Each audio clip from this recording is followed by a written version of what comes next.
செல்லம்மா சீரியல்ல வீட்டுக்கு முன்னாடி கோலம் போட்டிருந்த மேகாவை ஏத்தணும்னு மனோகர் மேகா கிட்ட, நீ என்னம்மா மேகா, என்ன விஷயம் அந்த வீட்டுல நடக்கிறதுன்னு தெரியாம வீட்டு வாசல கூட்டி பெருக்கி கோலம் எல்லாம் போட்டுட்டு இருக்க? உங்க சித்துக்கும் செல்லம்மாக்கும் கல்யாணமே முடிவு பண்ணிட்டாங்க. இதை உறுதிப்படுத்துற விதமா ஜானகியே செல்லம்மா தலையில பூ வச்சு இதான் இந்த வீட்டு மருமகன்னு சொல்லிட்டாங்க. அடுத்தது நிச்சயதார்த்தம் தான், இது தெரியாம இருக்கியாமான்னு வெறுப்பேத்துறாரு. மேகாவும் இதை கேட்டு கோவப்பட்டு, என்னமாம்மா சொல்றீங்க? இந்த ஜானகி அத்தைக்கும் அந்த குடும்பத்துக்கும் நான் எவ்வளவு பண்ணிருக்கேன். இது செல்லம்மா கல்யாணம் பண்ணி கொடுத்துருவாளா? நான் சித்தார்த்த கல்யாணம் பண்ணலாம் கூட பரவாயில்ல, உங்க 2 பேரும் கல்யாணம் மட்டும் நடக்கவே கூடாது. இப்பவே ஜானகி கிட்ட போய் பேசி கல்யாணத்தை தடுத்து நிறுத்தணும் பாருங்கன்னு ஜானகி கிட்ட பேச போறாங்க.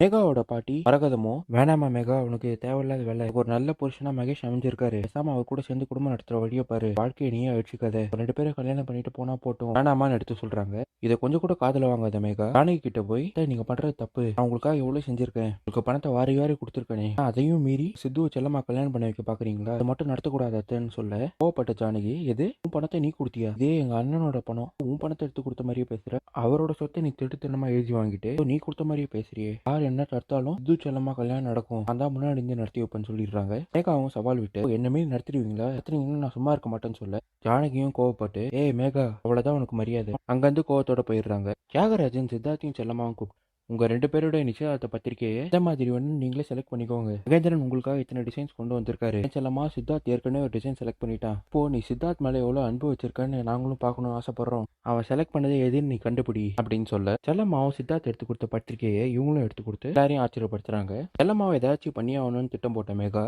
உங்க அப்பா சரவணனை பார்க்குக்கு வர சொல்லி போன் பண்ணி சொல்ல, சரவணனும் புது ஷர்ட் பேண்ட், கழுத்துல கோல்டு செயின், புது பைக்குன்னு பார்க்குக்கு வந்து இறங்குறாரு. ஆஹா, மேகா நம்மள இந்த கெட்டப்ல பார்த்தாதான் சொல்லுவாளே, ஏதாவது சொல்லி சமாளிப்போம் கிட்ட பேச போக, அப்பா என்னப்பா இது, இவ்வளவு பார்த்தா கஷ்டப்படுற மாதிரி தெரியலையே, செல்வ செழிப்பா இருக்கிற மாதிரி தெரியுது, என்னப்பா இதெல்லாம் வாங்கறதுக்கு எங்க இருந்துப்பா பணம் வந்துச்சுன்னு கேட்க, இல்லம்மா மேகா, ஆண்டி செட்டு ஏற்கனவே வீட்டுல இருந்துச்சு, அதை நான் எடுத்து போட்டேன், இந்த தங்க செயின் கூட கவரிங் தான், பைக்கு கூட ஓசியில தான் என் ஃப்ரெண்டு கிட்ட கேட்டு வாங்கிட்டு வந்திருக்கேன், என்கிட்ட பணம் எல்லாம் கிடையாதுமான்னு சொல்லி சமாளிக்கிறாரு. இப்போ மேகா அவர்கிட்ட, பா அதெல்லாம் இருக்கட்டும், உங்களால எனக்கு ஒரு உதவி ஆகணும்பா, செல்லம்மாவால எனக்கு ரொம்ப பிரச்சனையா இருக்கு, இப்ப கூட செல்லம்மாவை சித்துவுக்கு பேசி முடிச்சிட்டாங்க, ஒரு சீக்கிரத்துல அவங்க கல்யாணமும் நடக்க போகுது, சித்து செல்லம்மாவை கல்யாணம் பண்ணி கூடாதுப்பா, ஒரே வழி, உங்களுக்கு யாராவது கூலிப்பட ஆட்கள் தெரிஞ்சதுன்னா உங்ககிட்ட சொல்லி இந்த செல்லம்மா கதையை முடிக்க சொல்லிடுங்க, அவ இருக்கிறதுனால ஒரே பிரச்சனையா இருக்கு, கதையை யாருக்கும் தெரியாத போய் முடிச்சிட்டீங்கன்னா நான் ரொம்பவே சந்தோஷப்படுவேன், இவ்வளவுதான்ப்பா நான் நம்பியிருக்கேன், அதுக்காக இந்த உதவி பண்ணுங்கம்மான்னு சொல்றாங்க.